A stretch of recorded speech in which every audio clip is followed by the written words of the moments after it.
Bueno, para el ejercicio 2 dice, si B se sitúa a lo largo de la parte positiva del eje horizontal, demuestre que determinante de B, W es el área del paralelogramo generado por B y W. Si W se sitúa por encima del eje horizontal, W es mayor que 0, y el negativo de dicha área si W se sitúa por debajo de dicho eje, ¿no? Entonces vamos a considerar que B es un vector que está siempre en la parte positiva del eje horizontal, y vamos a ver qué pasa si es que W está primero por arriba y luego por debajo. Bueno, si B se sitúa a lo largo del eje, de la parte positiva del eje X, y W por encima del eje, aquí me falta escribir bien, ¿no? W, aquí puse W también, tratando de resumir, pero me doy cuenta que no. Y W por encima del eje X, eso ya se demostró en el ejercicio anterior, que el determinante coincide precisamente con el área del paralelogramo, ¿verdad? Ya. Ahora, si W se sitúa debajo del eje X, pasaría algo como esto. Eso sería B, W, sería como la figura, pero reflejada sobre el eje Y. Y claro, ese W no tiene tampoco por qué estar en el cuarto cuadrante, puedo haber puesto por acá, pero vamos a ver que eso es irrelevante, porque en ningún momento tomamos consideraciones del signo de las componentes de W. Entonces, habiendo hecho esto, ¿qué es lo que sí es relevante? Vamos a ver que en este caso el área del paralelogramo, ¿cómo podemos definir el área del paralelogramo? Como la base por la altura. La base es en este caso, bueno, antes que nada el paralelogramo, ¿verdad? Formado por los vectores B y W, como en el caso anterior, podemos trasladarlo, o sea, no trasladarlo, sino tomar una figura con la misma área que se obtiene prácticamente reduciendo el paralelogramo a un paralelogramo que tenga como base un segmento del eje X, ¿no? En este caso el segmento OB. Esto porque el triángulo WA, W más B y OBV son congruentes, ¿no? Y si recortamos estos triangulitos, vamos a ver que tienen la misma área. Por lo tanto, todo se reduce a encontrar el área del paralelogramo OBAW. ¿Ya? Entonces, iba diciendo que es igual a la base, que es OB por la altura. La base en este caso es positiva, claro está, porque son números que están a la derecha del eje X. Pero cuando consideremos la altura, vemos que tenemos que considerar el negativo de dicha altura, para que el área tenga sentido, ¿verdad? Porque aquí esta altura de por sí es negativa, entonces tenemos que multiplicarla por un signo menos. Entonces, vamos a decir que el área del paralelogramo, ya el punto B ya lo hallamos. Ya. Porque claro, es prácticamente tomar la figura anterior y rotarla respecto al eje Y. Punto B seguirá teniendo coordenadas W2B1 menos W1B2 sobre W2. Pero la altura, que en este caso viene dada por menos W2, tenemos que multiplicarla por un menos. Porque ese W2 tiene de por sí componentes negativas, un valor negativo. Entonces tenemos que multiplicarla por un menos para que todo esto en conjunto como área tenga sentido. Entonces al realizar el producto indicado, considerando W2 distinto de 0, evidentemente, nos va a quedar esto, menos W2B1 menos W1B2. Pero esto que tenemos aquí es precisamente lo que nosotros definimos como determinante de B, W. En otras palabras, hemos visto aquí que el determinante de B, W es el negativo del área. Entonces ya se vio que si la componente W2 está por encima del eje Y, el área será, el determinante coincidirá con el área, y si está por debajo, será igual a menos el área. ¿Ya? Entonces ahora vamos con el ítem B. Dice, si R sub θ es la rotación de ángulo θ, problema 1, demuestre que determinante de R sub θ, B, R sub θ, W es igual a determinante de B, W. Y para esto vamos a decir que R sub θ de B es un vector cuyas componentes son R sub θ de B sub 1 y R sub θ de B sub 2. Y R sub θ W en R sub θ W sub 1 y R sub θ W sub 2. ¿Ya? Entonces, la manera en que se ha definido el determinante, ¿verdad? Es el producto del primer componente de B por el último componente de W menos el primer componente de W por el segundo de B. ¿Ya?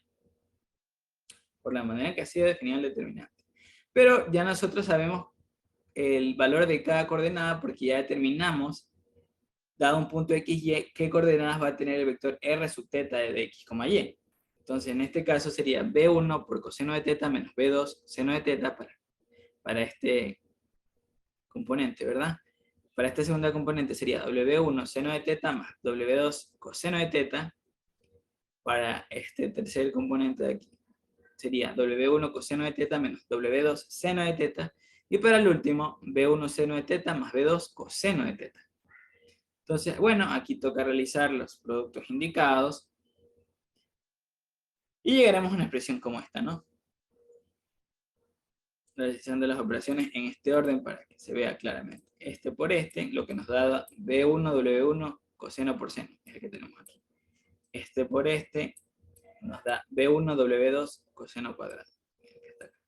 Luego este por este, que nos da B2 W1 seno cuadrado, que tenemos aquí.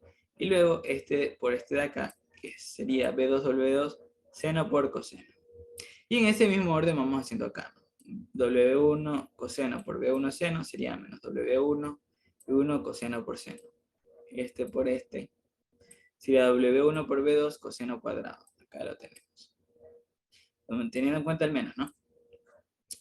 Ya. Luego, este por este, que sería menos por menos más W2 B1 seno cuadrado. W2 seno cuadrado. Y luego este por este sería más W2 B2 seno por coseno. Y ahí está. Esos son todo el desarrollo de esos productos. Ahora, ¿qué es lo interesante aquí? Lo interesante aquí es que se van a ir anulando ciertas cosas. Por ejemplo, aquí tenemos B1 W1 coseno de teta seno de teta, y acá tenemos menos eso mismo. Entonces se van. Taca, taca, taca. Por acá, menos B2 W2 seno por coseno. Por acá.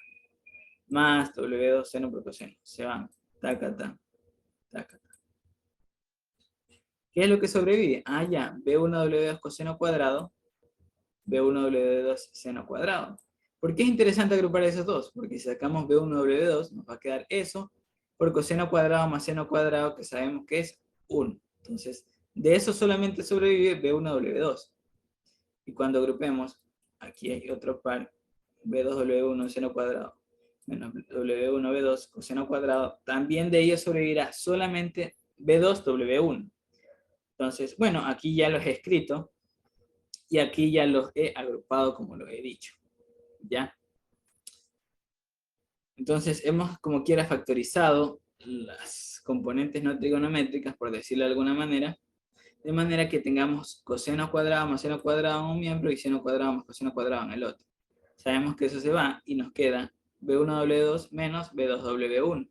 Lo que sabemos bien es el determinante de B, W. Si hemos determinado que el determinante de los vectores rotados será igual al determinante de los vectores sin rotar. ¿Ya? Y ahora dice, deduzca que el determinante es el área del paralelogramo generado por B y W cuando la rotación de B se efectúa en sentido contrario al de las agujas del reloj y el negativo de dicha área cuando se efectúa en dicho sentido. Ya. Entonces, teniendo en cuenta, como dice el ejercicio B, es la rotación del ángulo θ, voy a considerar una cosa. Y voy a considerar que ese ángulo es tal que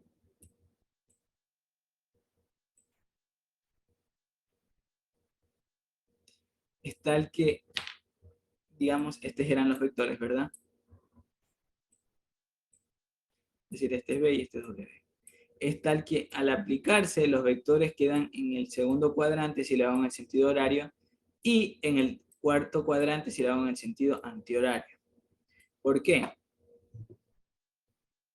Porque si yo tomo θ como un ángulo entre 0 y 360 grados, puedo llegar al mismo, digamos, puedo llegar al cuarto cuadrante a través de un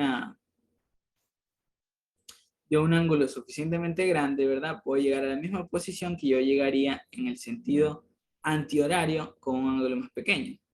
Entonces sería irrelevante. O sea, si yo considerara como a θ como un ángulo que va entre 0 y 360 grados, entonces no tendría sentido decir que si lo hago en sentido antihorario va a ser igual al positivo del área y si lo hago en sentido antihorario al negativo. ¿Por qué?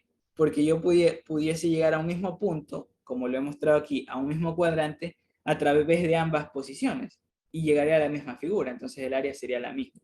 Entonces, considerando que el ángulo θ es un ángulo tal que solamente traslada los vectores un cuadrante, entonces, claro está, ya, si lo hago en el sentido antihorario, la figura me va a quedar en el segundo cuadrante, ¿verdad? Y en ese caso, ¿qué pasa? El determinante coincide con el área, porque la componente en X y en Y es negativa, y al multiplicarse me van a dar un resultado positivo. Entonces el determinante coincide con el área, pero si lo hago en el sentido,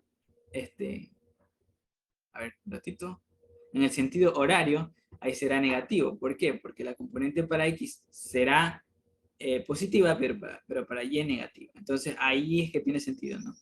Ya, el área del paralelogramo determinante coincide con el área cuando la rotación se efectúa en el sentido antihorario, como en el caso de aquí arriba, ¿no? Y negativo si se hace en el sentido de las agujas del reloj. Entonces, bueno, eso era todo lo que tenía que mencionar. Muchas gracias.